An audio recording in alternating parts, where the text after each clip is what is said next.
Stevie Eskinazi, thanks for joining us. A bitterly disappointing evening here. Defeat to Glamorgan in our third blast encounter. Yeah, really frustrating actually.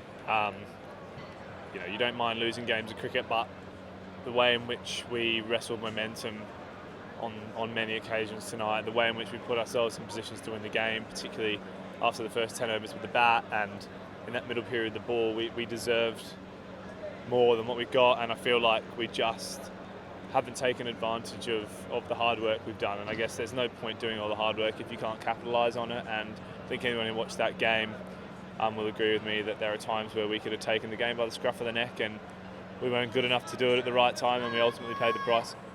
This probably ranks as one of the more disappointing defeats, to be honest with you. I mean, 109 for naught off 9 overs. I think it was our highest ever opening partnership in the blast at Lords in all the time we've played here. To not go on and post more than 200 with that start must be, as you say, enormously frustrating.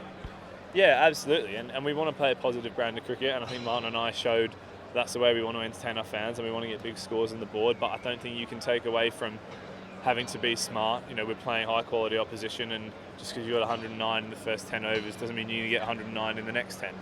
And we probably got caught lacking a little bit of game awareness, a little bit of strategy, a bit of smartness, and we tried to hit our way through what was a trickier period in the middle overs of the ball. Credit to Glamorgan, they adapted better, they bowled much better after that 10 overs, and we didn't come back. And that's the momentum that we managed to wrestle back with the ball as well.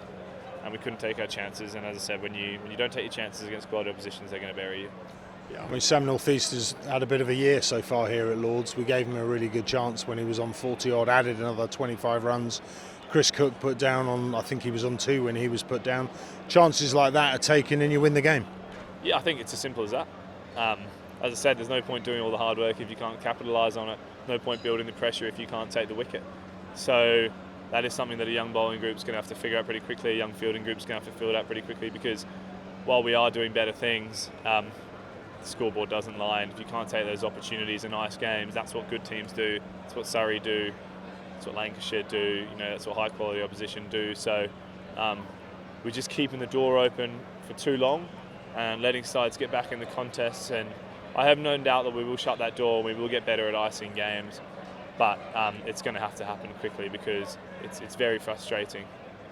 I thought on the bowling front we did certainly things look more encouraging this evening than the previous 2 encounters this term.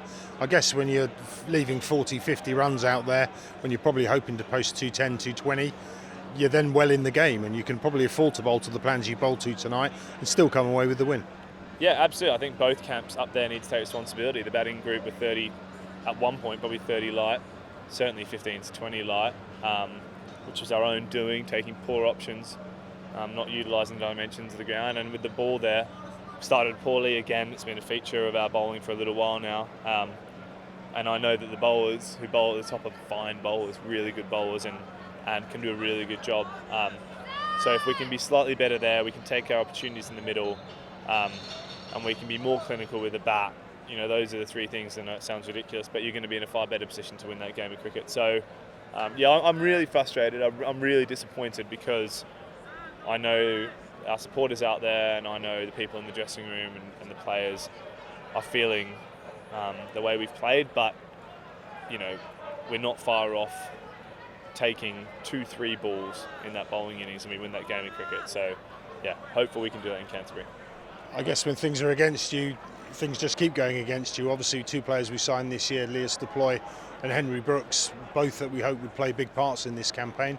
Leas obviously hasn't played in the last 2, just to clear up some misunderstanding or some confusion around his absence. My understanding is he injured his hand playing against Kent. Nothing too serious, and we're expecting him to come back on Sunday.